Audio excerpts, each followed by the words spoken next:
What is up, everybody? Welcome back to another episode of Retro Hoop Collectibles. I'm having a little piece of cheese as a snack. Is there any of you out there who are lactose intolerant, but like you don't care? You're just like, I love cheese too much, and I know what I'm gonna have to do later on, and I'm gonna pay for it, but it is what it is.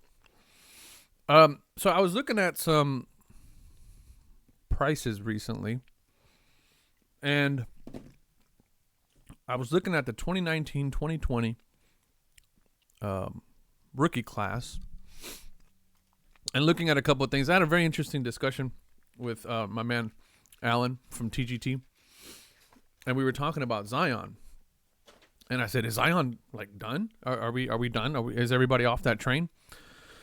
And he's like, "Man, I just don't know if that weight's coming off, and we'll see what happens." But then it got me to thinking about like this big ride that we've all gone on since 2019 and how Zion, I think I saw something posted the other day. I can't remember if it was Card Porn or somebody else that posted it, but Zion now, the pop count on Zion is like 50 something thousand or something like that. Insane. But what was cool about it is that as I started thinking about it, I started going through kind of some of the other players from that year, which are really interesting. But let's look at a few of them. Shout out to, well, that's not it. There we go. Shout out to Card Hedger, or cardhedger.com. Links in the description if you guys want to sign up for this card pricing or card analytics service. I love their sites, badass. It's a little cheaper than, what's the other one? Sports Card Investor, I think it's called. The other one was called with Jeff. A little bit cheaper, slightly more intuitive, a little more user friendly than SCI, but either way it goes, they got some pretty good information. One of the things I like about it is their compare tool that you can like compare prices of players, but we won't get into that in this one as of right now. But so anyway, I was looking at Zion.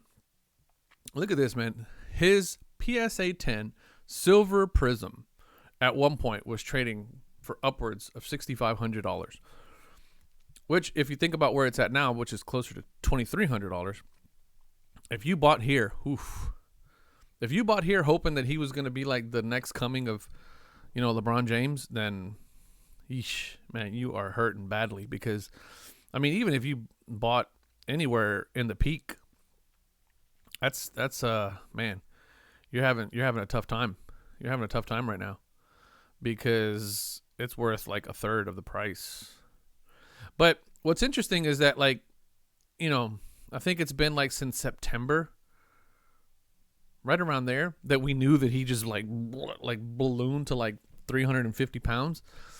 And then since then, it's just been like a easy little trickle all the way down. So my question is just because I'm a basketball fan first, right? And my question is will he ever go back to that? Will he ever be this athlete that everybody expected him to be? The guy's built like like an NFL linebacker. And I just don't think he's built for basketball, in my opinion. He's too big, he's too strong, he's too, I don't know. And I think in order for him to be good in the NBA, he's going to have to add some facets to his game. Big men like that only flourish, in my opinion, whenever they get really good with their footwork. And in my opinion, that's just something that I haven't seen out of Zion. So I don't know. I don't know if this is even like something worth talking about in terms of whether or not Zion will ever be back. And if he is, then right now is probably the time to get into his cards, because it seems like these last maybe, I'd say 90 days probably. I mean, it's going down, but it's not at the rate, that it was before. But still, I mean, you're talking 90 days ago, he was at 3,500. Now he's at 2,300. So that's $1,000 drop in the last 90 days, which is pretty insane. If you look at just the last 30 days, his card prices have been pretty steady. So it seems like they've hit kind of a floor, I would say. And if it turns out that, 2 weeks from now, we find out that he's been locked down in a basement somewhere doing Taibo kickboxing for the last, 3 weeks, and all of a sudden he comes back just a shredded machine, we're going to see those prices pop right back up again. Because I don't know if you guys remember, but I think it was like before the start of this season. Before the start of this season when that picture came out of him in the gym where he was just like, looked like Hugh Jackman. Everybody went nuts and his cards, popped back up and people were buying them all over the place because they were like, oh, he's gonna be a maniac this year. Ja Morant is another one that if you bought at the peak, you're kind of hurting.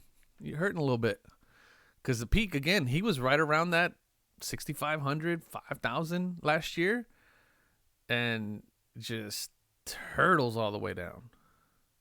I guess this wouldn't be the peak though, huh? This would be, let me see. How far back do they go here? Okay, yeah, no, I mean, this was kind of the peak. This would have been January 19, probably somewhere around there, or January 20. But still, I mean, here we are. This was kind of the floor, and it hovered around here.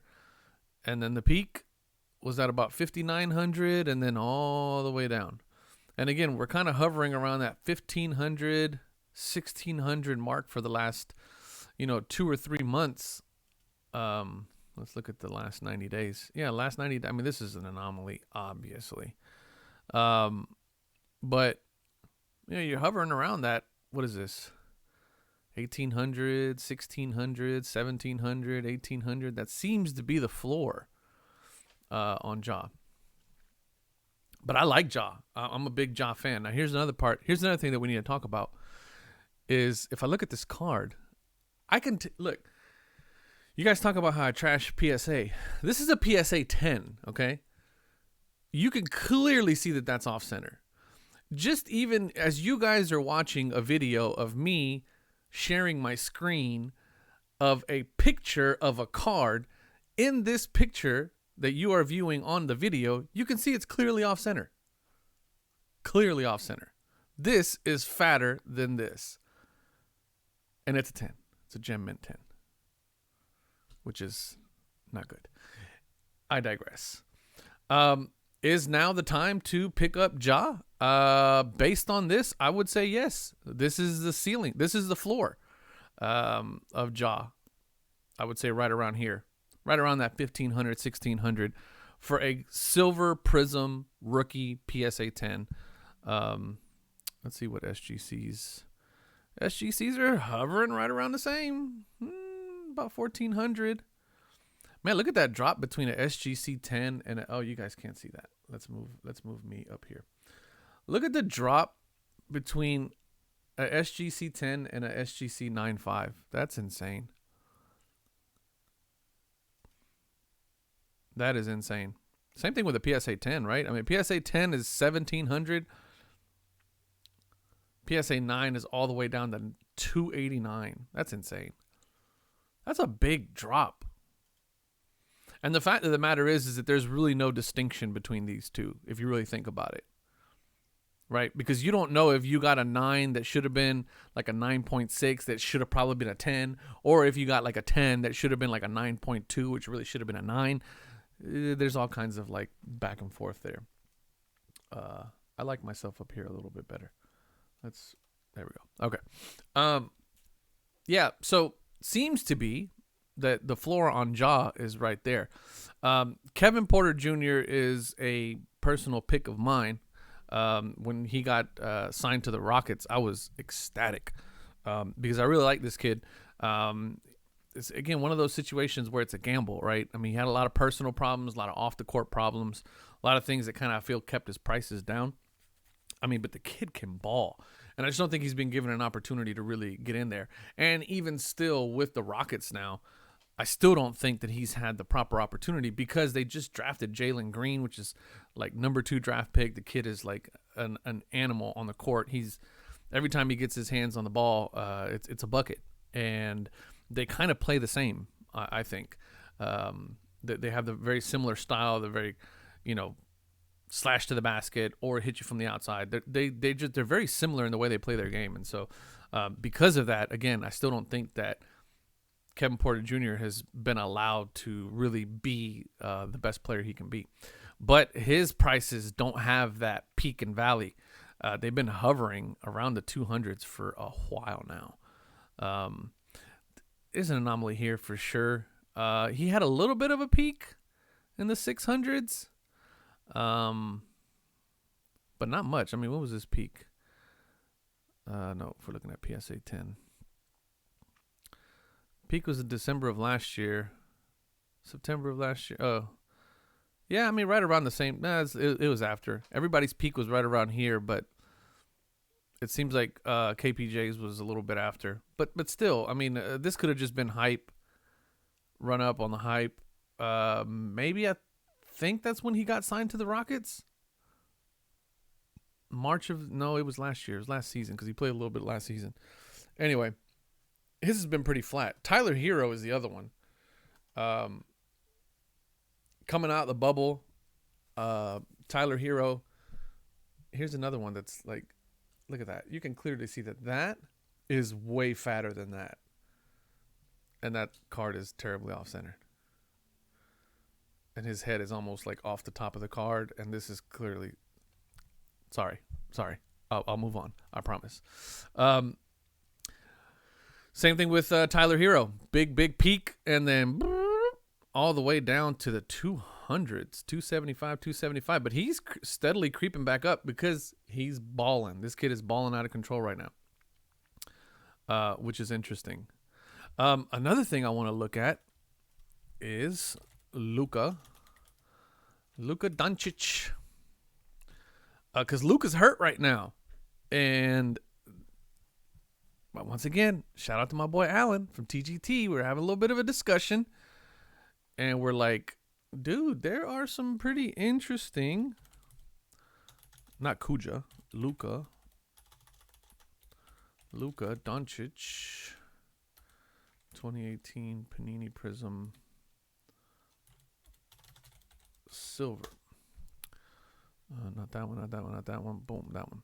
And I look at the silvers because I think that's like the premier, right? Like if you have this in a silver, it's like the card to have. But look at this. Just in the last 6 months, let's look at the last 30 days.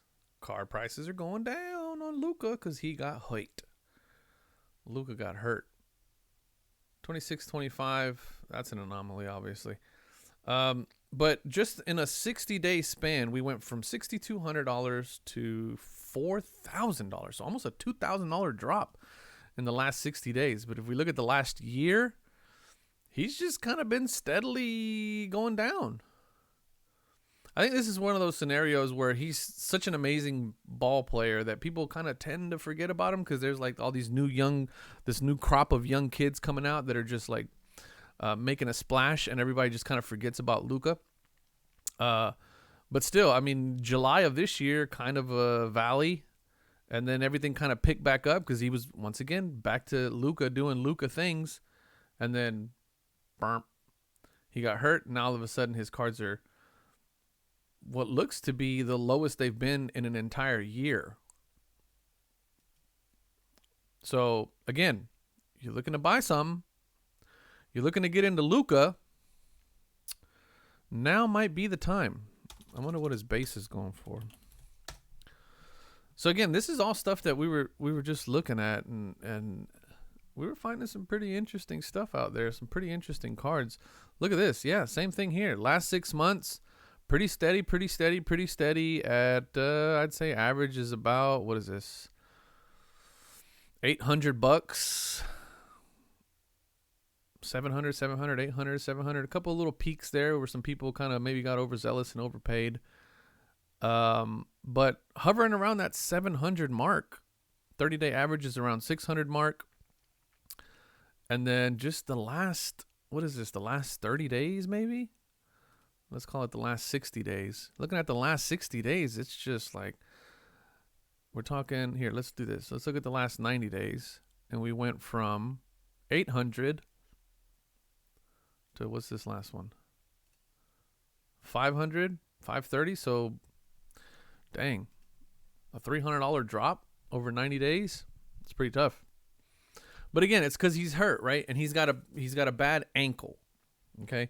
Now, whether or not an ankle, a bad ankle, you know, if I was the Dallas Mavericks, any little tweak that he has, I'm sitting him, because and he's rehabbing and he's doing everything possible. He is not getting on the court ever again, because I do not want him to get catastrophically hurt.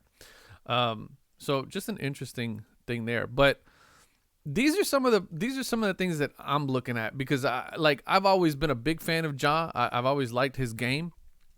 But again, his cards, I mean, I wasn't paying $5,000 for a card. I'm not paying $1,500 for a card. You guys know my rule, right? I have a rule, but I'm always, it's just like anything else, right? I like looking at Lamborghinis and seeing what they're going for. I'm never going to buy I'm not going to buy one anytime soon. So, it's just one of those things where I like looking at what cards are going for and what the prices are and what the markets are. And again, having that conversation with my man, Alan, we were just kind of talking about it, and he's like, hey man, have you looked at Luka's card prices recently? And I'm like, no, I haven't. And he's like, well, he's hurt. I go, yeah, I know he's hurt, but I didn't think it was going to have that much of an impact. And, sure enough, jump on Card Hedge, and yeah, over the last 60 days, his cards have gone down. So take it with a grain of salt. You guys know I don't do a whole lot of investing on here, but it's still stuff that I like to keep an eye on, because it's part of the market and part of what we're doing and values and all that stuff. But if you're like me and like, for example, Luka Doncic base rookie card Prism, it's at $500, right? And so the market is around $500 right now. If I was to find one for $350, maybe $400 at a show, or $350 at a show, or maybe I had something that I really wasn't, has trade bait, and I'd try to pick one up right now. I'd try to find a way to get my hands on one right now, because it's at the bottom of the market. And I think that Luka is going to be an exceptional basketball player going forward. Same thing I think about Ja and KPJ, and then Zion really is the only one that we don't know what that guy's going to do, because, big guys like that, man, they're big for a reason, because they, their metabolism is slow. And the moment that they get hurt, they stop working out and they can't work out. And, they've been eating to feed that metabolism, and then they just blow up. And then they, very much a la, what's the boxer's name? The Gypsy King, Tyson Fury, ballooned up to like almost 400 pounds. And then all of a sudden came back and beat Deontay Wilder twice, and looked great doing it. Anyway, thank you guys for watching. I'll probably be releasing this video on Friday, so it'll be the day after Thanksgiving. I hope you ate a lot of turkey. I hope you got to spend time with your family. Appreciate you guys for watching. Love y'all. Also, cardhedge.com. I have a link in the description. If you use the link, it kicks back a little bit to the channel, and helps support what we're doing here. Yeah, that's it. Love y'all. Peace.